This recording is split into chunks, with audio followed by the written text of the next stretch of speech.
Breaking news చూస్తున్నారు. Operation Kagar continue అవుతోంది. 2026 కల్లా మావోయిస్టు రహిత భారతదేశాన్ని నిర్మిస్తామంటూ భారత ప్రభుత్వం కంకణం కట్టుకుంది. నేపథ్యంలో కర్రగుట్టలో ఆ ఎన్కౌంటర్కి సంబంధించిన బిగ్ బ్రేకింగ్ న్యూస్ చూస్తున్నారు. భద్రతా బలగాలు మావోయిస్టులకు మధ్య ఎదురు కాల్పులు జరుగుతున్నాయి. 22 మంది మావోయిస్టులు మృతి చెందినట్టుగా తెలుస్తోంది. దానికి సంబంధించిన బిగ్ బ్రేకింగ్ న్యూస్ చూస్తున్నారు. కర్రగుట్టలో భారీ ఎన్కౌంటర్ జరుగుతోంది. భద్రతా బలగాలు మావోయిస్టులకు మధ్య ఎదురు కాల్పులు జరుగుతున్నాయి. 22 మంది మావోయిస్టులు మృతి చెందారు. భారీగా ఆయుధాలు అలాగే పేలుడు పదార్థాలు స్వాధీనం చేసుకున్నాయి భద్రతా బలగాలు. ఎన్కౌంటర్ను ధృవీకరించారు బస్తర్ ఐజీ. ఎన్కౌంటర్లో పాల్గొన్నారు ఛత్తీస్గఢ్ సిఆర్పీఎఫ్ బలగాలు. ఈ నేపథ్యంలో ప్రస్తుతం అక్కడ ఆ వాతావరణం, ఆ విజువల్స్ మీరు చూడొచ్చు. ఇన్ఫాక్ట్ అక్కడ కూంబింగ్ ఆపరేషన్స్ ఏ స్థాయిలో జరుగుతున్నాయో మనకు అర్థమవుతోంది. కర్రగుట్టలో గత కొన్ని రోజులుగా అక్కడ ఆపరేషన్ కంటిన్యూ అవుతోంది. ఆపరేషన్ కగార్లో భాగంగా ఏకంగా ఐజీ స్థాయి వ్యక్తులు అక్కడికి చేరుకుని ఆపరేషన్ని పర్యవేక్షించడం జరుగుతున్నట్టు అర్థం చేసుకోవచ్చు. దాంతోపాటు ఉన్నత స్థాయి అధికారులు అక్కడికి చేరుకుంటున్నారు.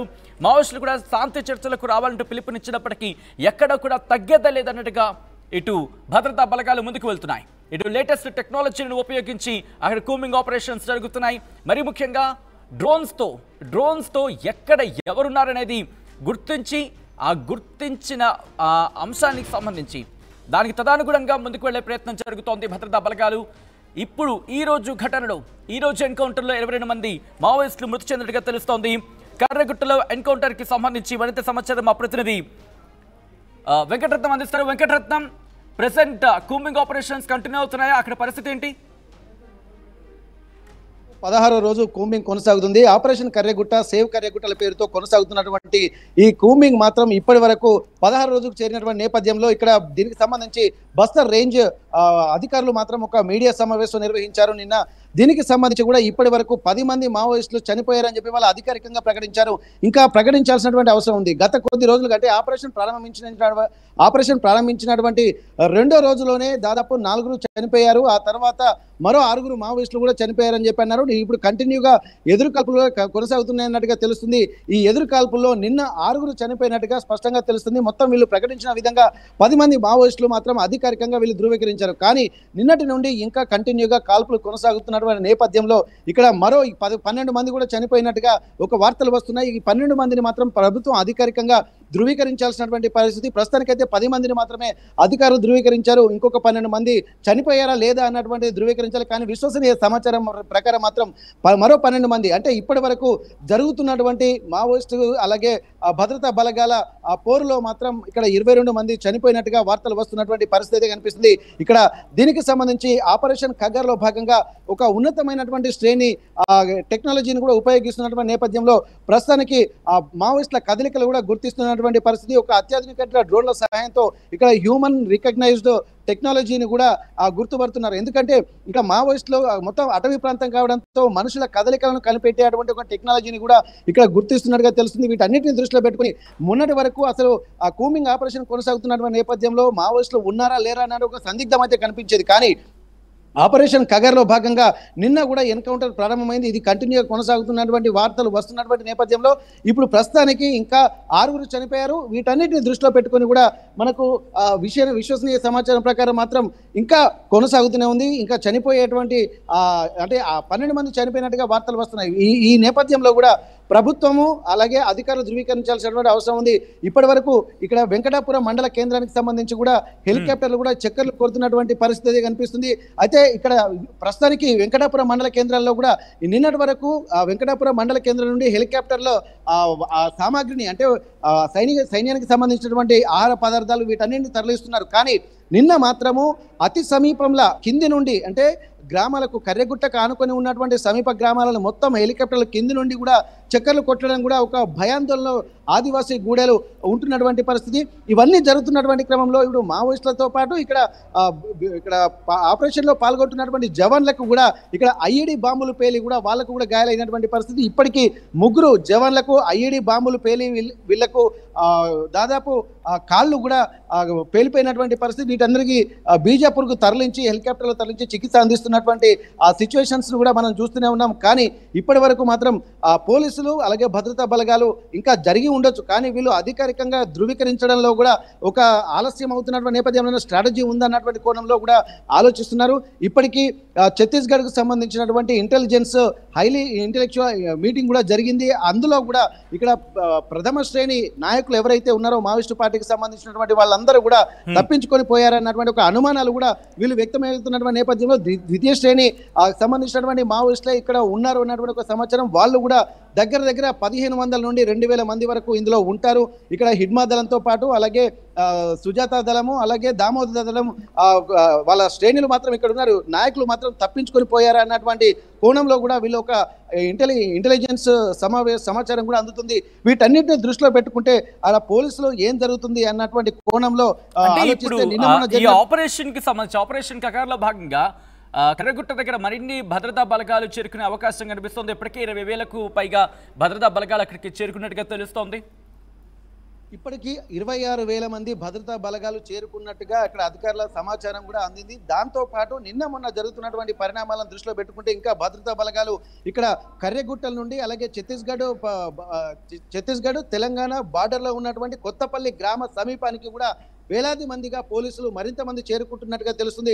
ఇప్పటికీ వాజేడు వెంకటాపురం ఈ 2 గ్రామాల్లో ఈ మండల కేంద్రాల్లో కూడా ఇప్పటికీ పోలీసు క్యాంపులను భద్రతా బలగాల క్యాంపులను ఏర్పాటు చేశారు. ఇప్పటి వరకు వాళ్ళ వాహనాల సంఖ్య కూడా రోజు రోజుకు పెరుగుతుంది.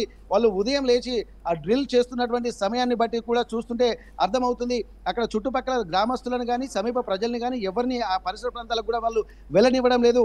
వాహనాల సంఖ్య పెరుగుతుంది, భద్రతా బలగాల సంఖ్య పెరుగుతుండడంతో వీళ్ళ అధికారికంగా ధృవీకరించడం లేదు భద్రతా బలగాలు. కానీ ఇప్పటికీ 26,000 మంది నుండి 30,000 మందికి కూడా చేర్చుకున్నటువంటి ఒక అంచనాలు కూడా కనిపిస్తున్నాయి. ఎందుకంటే నిన్న మొన్న మండల కేంద్రాల్లో కూడా లేనటువంటి భద్రతా బలగాలు ఇప్పుడు ప్రస్తుతానికైతే మండల కేంద్రాలతో పాటు ఇక్కడ కర్రెగుట్ట పరిసర ప్రాంతాల్లో ఉన్నటువంటి ప్రధాన రహదారిలో కూడా ప్రతి కిలోమీటర్కు 4 చొప్పున ఆ భద్రతా బలగాలు ఉండడాన్ని చూస్తుంటే భద్రతా బలగాల సంఖ్య ఇంకా పెరుగుతుండొచ్చని భావిస్తున్నారు. మరోవైపు ఛత్తీస్గఢ్కు సంబంధించినటువంటి అధికారులు కూడా ఇక్కడ మావోయిస్టులు తెలంగాణ ప్రాంతం వైపు తప్పించుకొని వెళ్తున్నారన్నటువంటి ఒక సమాచారంతో భద్రతా బలగాలు మొత్తం వెంకటాపురం వాజేడు మండల కేంద్రాలు అలాగే కర్రెగుట్ట అటవీ ప్రాంతాలకు సంబంధించి కూడా మోహరిస్తున్నటువంటి పరిస్థితి. అంటే వాళ్ళ ఆలోచనలు మాత్రం కరెక్టేనా అన్నటువంటి ఒక యాంగిల్లో ఉన్నది. కానీ ఇక్కడ వీళ్ళు మాత్రం మన ఛత్తీస్గఢ్ ప్రభుత్వం మాత్రం తెలంగాణ ప్రభుత్వం మీద ఒక అభియోగం మోపుతుంది. తెలంగాణ పోలీసులు అలాగే తెలంగాణ ప్రభుత్వం తమకు సహకరించడం లేదన్నటువంటి ఒక ఆలోచనలు కూడా చేస్తూ ఇక్కడ ఆపరేషన్ కగార్ను మాత్రం ఇక్కడ తెలంగాణ సపోర్ట్ చేయకపోవడం వల్లనే కొంత ఆలస్యం అవుతుంది అన్నటువంటి ఒక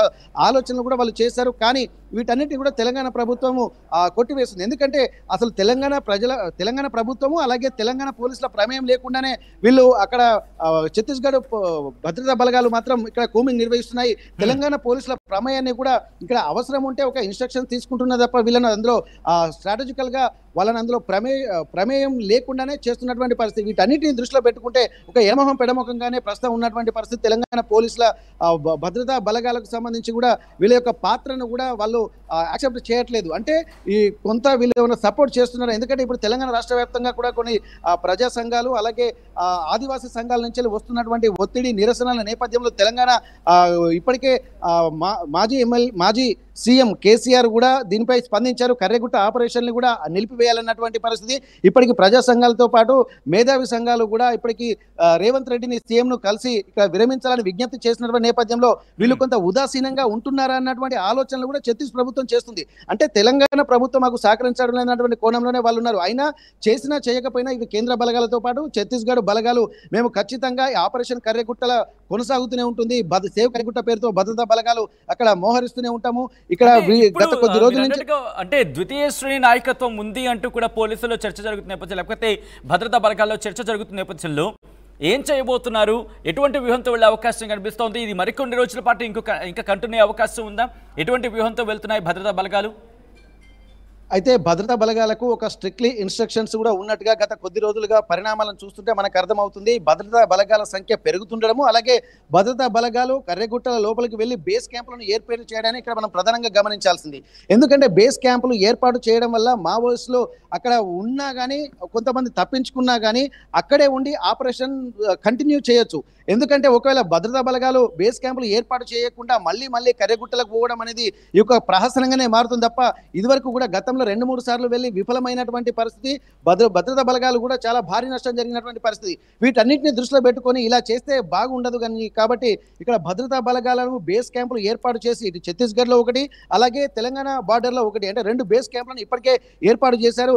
దీనికి సంబంధించి కూడా వీళ్ళు అధికారికంగా కూడా ప్రకటించారు. బేస్ క్యాంపులు ఏర్పాటు చేయడం వల్ల ఇప్పుడు మామూలుగా కొద్ది రోజుల పాటే కాకుండా కొన్ని నెలల పాటు కూడా అక్కడే ఉండి, అంటే 3 కాలాలలో కూడా ఉండే విధంగా కూడా వీళ్ళకి సంబంధించి బేస్ క్యాంపులలో ఆహార పదార్థాలను నిల్వ ఉంచుకుంటున్నారు. నిల్వ ఉంచుకున్నటువంటి వాళ్ళు కొంతమంది అక్కడే విడతల వారీగా షిఫ్ట్ వైజ్ గా కూడా పనిచేయడానికి కూడా ఒక ప్రణాళికలు సిద్ధం చేస్తున్నారు. కొన్ని వేల మంది భద్రతా బలగాలు కూడా కర్రెగుట్ట బేస్ క్యాంపులోనే ఉండే విధంగా కూడా అన్ని ఏర్పాటు చేస్తున్నారు.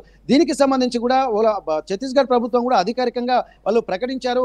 అదే బేస్ క్యాంపులను ఏర్పాటు చేసి ఇక్కడ మావోయిస్టులు లేకుండా మేము చేస్తామన్నటువంటి ఒక కాన్సెప్ట్ తోటి వాళ్ళు ఉన్నటువంటి నేపథ్యంలో ఆ బేస్ క్యాంపులే ప్రధానంగా ఇక్కడ వెంకటాపురం దగ్గర కూడా క్యాంపులు ఏర్పాటు చేసి అక్కడి నుండి సామాన్ను భద్రతా బలగాలకు సంబంధించినటువంటి ఆహార పదార్థాలను కూడా ఇక్కడ బేస్ క్యాంపులకు తరలిస్తున్నటువంటి పరిస్థితి గత 4 రోజుల నుంచి కొనసాగుతుంది. ఈ 4 రోజులలో విపరీతంగా కొనసాగుతుంది. అంటే ఇప్పట్లో ఈ కర్రెగుట్ట ఆపరేషన్కు సంబంధించి ఇక్కడ ఉపసంహరణ అనేది జరిగే ప్రసక్తే లేదన్నది మాత్రం దీన్ని బట్టి స్పష్టమవుతుంది. ఇది కొన్ని నెలల పాటు జరిగేటువంటి అవకాశం అయితే కనిపిస్తుంది. అందులో భాగంగానే బేస్ క్యాంపుల ఏర్పాటు అన్నది కూడా మనకు స్పష్టంగా తెలుస్తుంది. కాబట్టి ఇక్కడ ఇంకా కొద్ది రోజులే కాకుండా ఒక నెలల పాటు వీళ్ళు అక్కడే ఉండి మావోయిస్టులు మొత్తం కర్రెగుట్టలు ఏ ప్రాంతాల్లో ఉన్నాయో ఆ ప్రాంతాల్లో మొత్తం జల్లెడ పట్టి మావోయిస్టులు లేకుండా చేయాలన్నటువంటి ఒక కాన్సెప్ట్.